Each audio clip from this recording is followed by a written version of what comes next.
Good morning. In our reading this morning, our second reading, we were looking at the letter to the Hebrews. When we look at this chapter 11, and we're actually going to step back a little bit, even the verses before our text, we see that there is a certain identification with women in the author.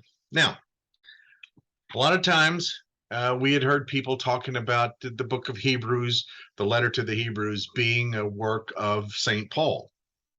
No, it is by no means Paul. It doesn't reflect his language. It doesn't reflect his thinking. It doesn't really reflect so many things about him.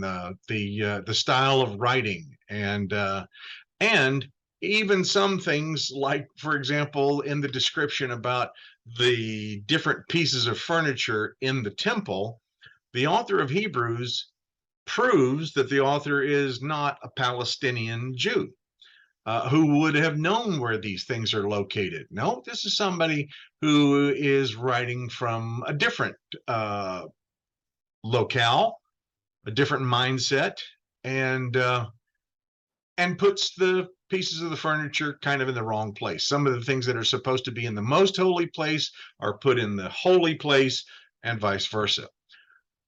What we find out is that this author strongly identifies with women.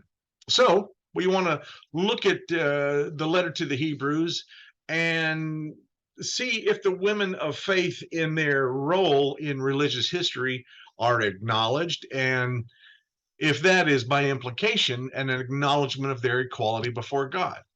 I'll drop to the end of the page and tell you it does reflect that. In discussing the author's identification with women, and looking especially at Hebrews chapter 11, that chapter is sometimes called the Heroes of Faith chapter, when in fact a better title would be the Heroes and Heroines of Faith. A quick look at the 11th chapter shows two women who are mentioned by name among the faithful. Those two women are Sarah and Rahab, sometimes called Rahab. They are listed among the faithful. And then there's a curious reference in there to women who, it says, received their dead by resurrection. At the end of the chapter, the author states that despite the merit of all the faithful ones, their faith, along with ours, had not yet been perfected in Jesus. So the women who received their dead by resurrection were not women of the New Testament at all, but were women of the Hebrew Bible, the Old Testament. So we cannot really mention some of these women who are referenced in the Hebrew Bible because their names are never recorded in Scripture. Nonetheless, two specific women are referenced. One is called the widow of Zarephath, whose son was restored to life by Elijah in 1 Kings chapter 4, verses 18 through 27, through 1 Kings chapter 17, verses 8 through 24. Then the second woman is called the Shunammite woman, whose son was resurrected by Elisha in 2 Kings chapter 4, verses 18 through 37. The author of Hebrews then speaks of the faith of these two women, a faith which enabled these miraculous events to take place. If a man were telling the story, it would be reasonable to expect that the story would be told in a very different way, with Elijah and Elisha being the protagonists who did these miraculous things by their faith. As a matter of fact, we do have a man telling the story in a different place. His name was Sirach, and his story is in the apocryphal book that is called sometimes Sirach or sometimes called Ecclesiasticus. Not to be confused with Ecclesiastes, this is Ecclesiasticus.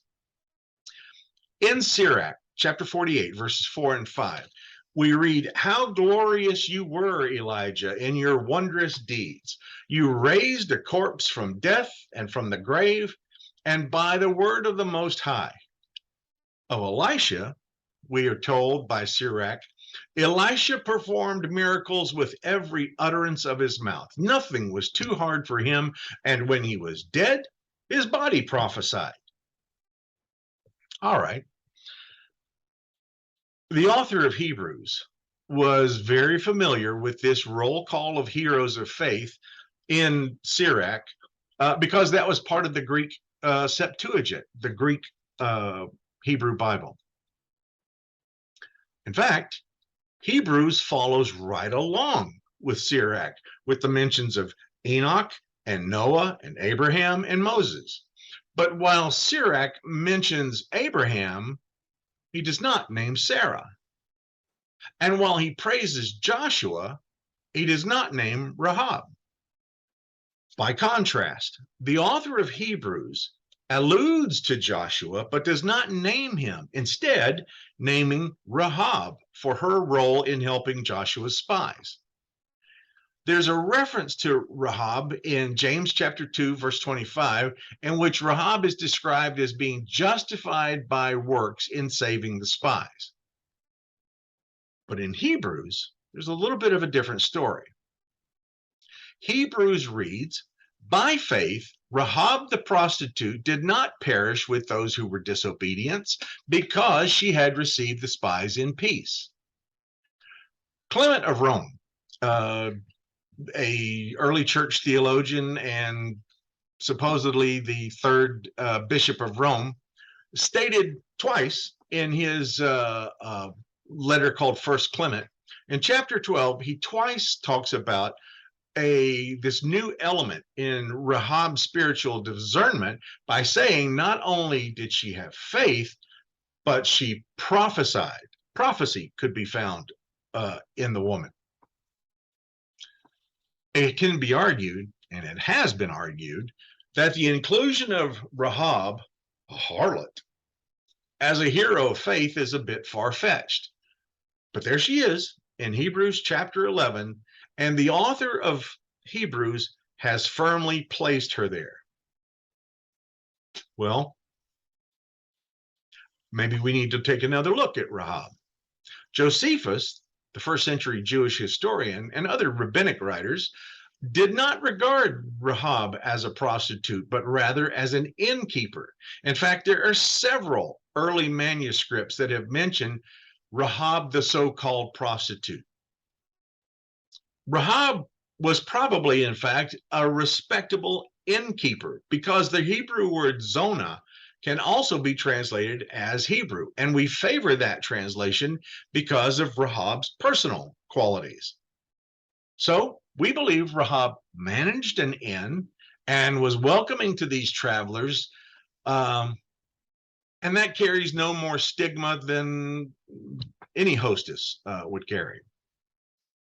As for Rahab's personal qualities, she not only believed in God, but also had spiritual discernment to perceive the divine leading regarding the Israelite mission. Also, Rahab is named by Matthew as the wife of a leading member of the community. All of this is inconsistent with the tradition of Rahab being a prostitute.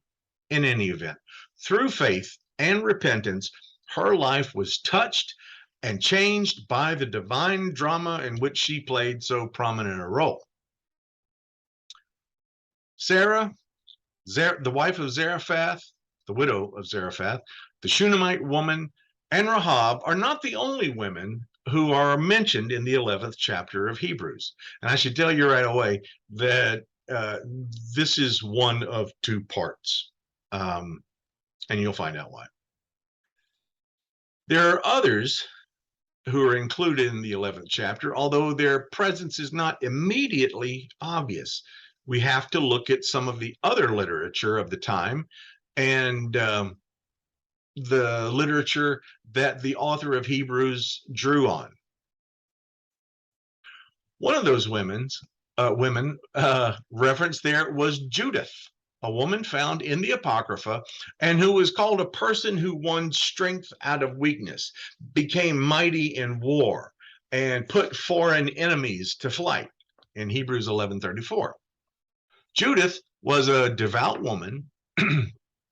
And in the story called Judith in the Apocrypha, it says she beseeched God in prayer for strength to defeat the Assyrians.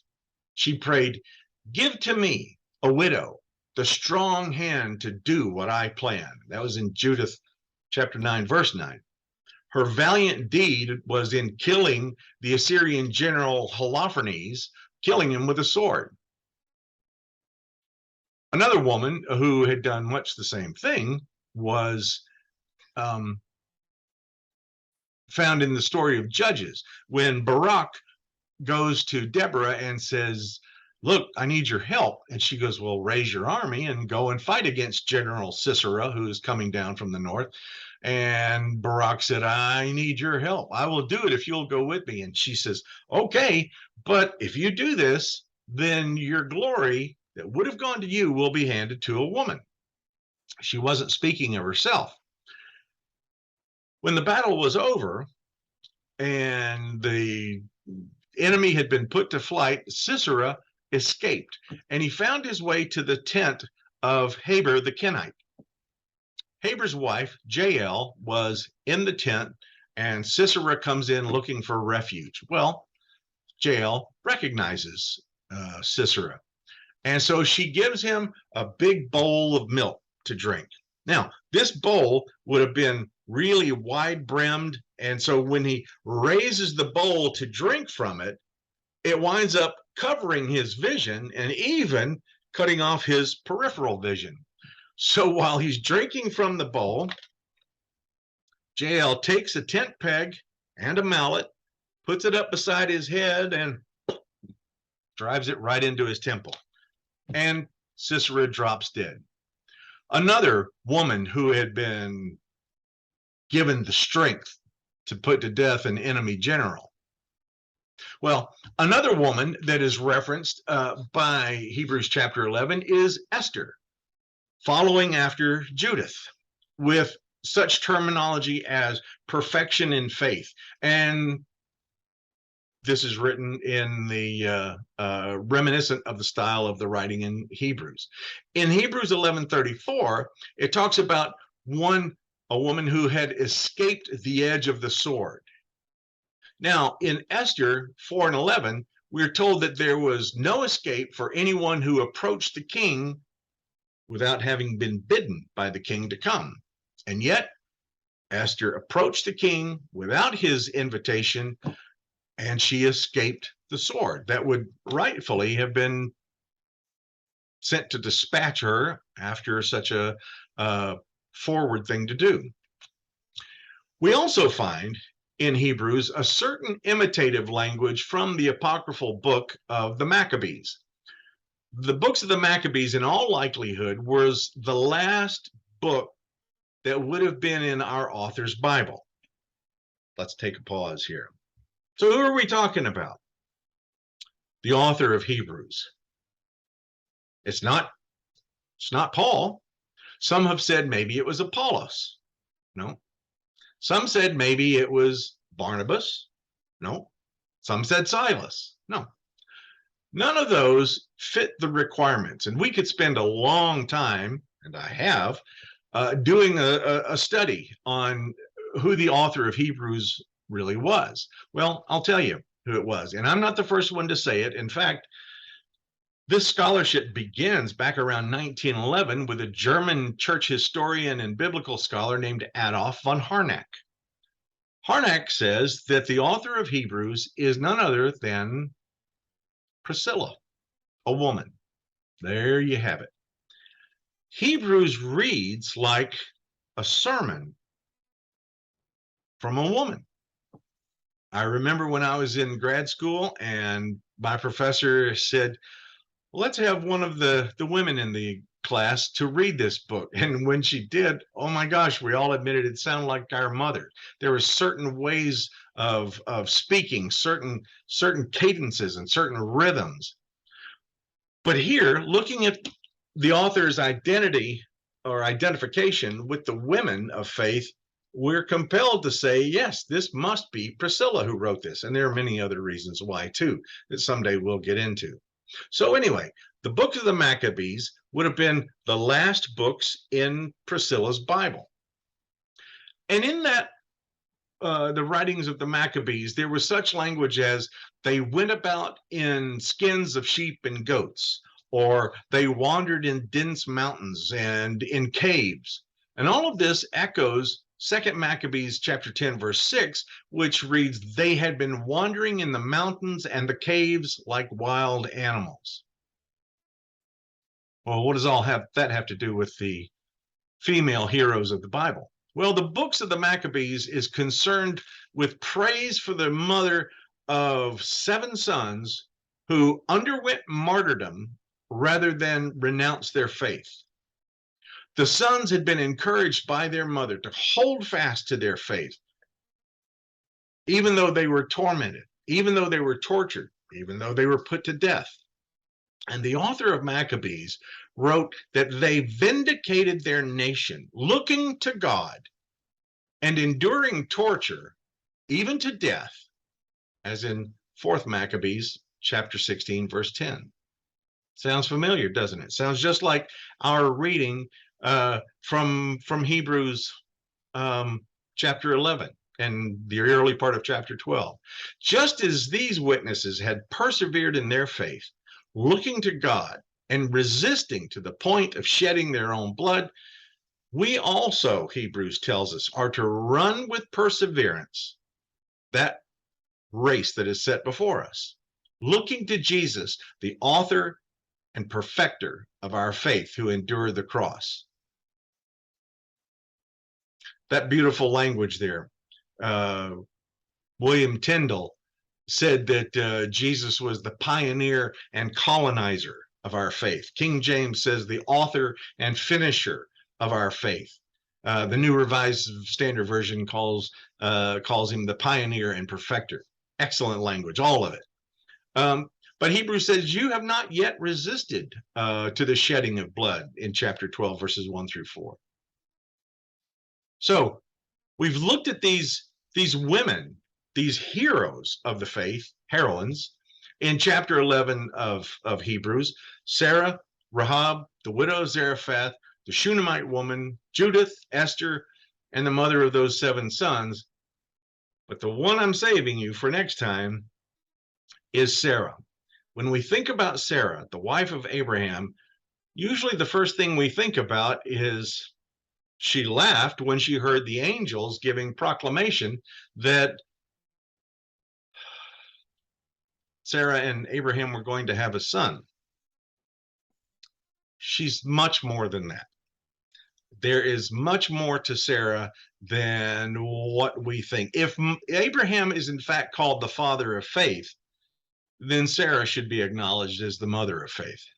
But we'll talk about that next time. See you later.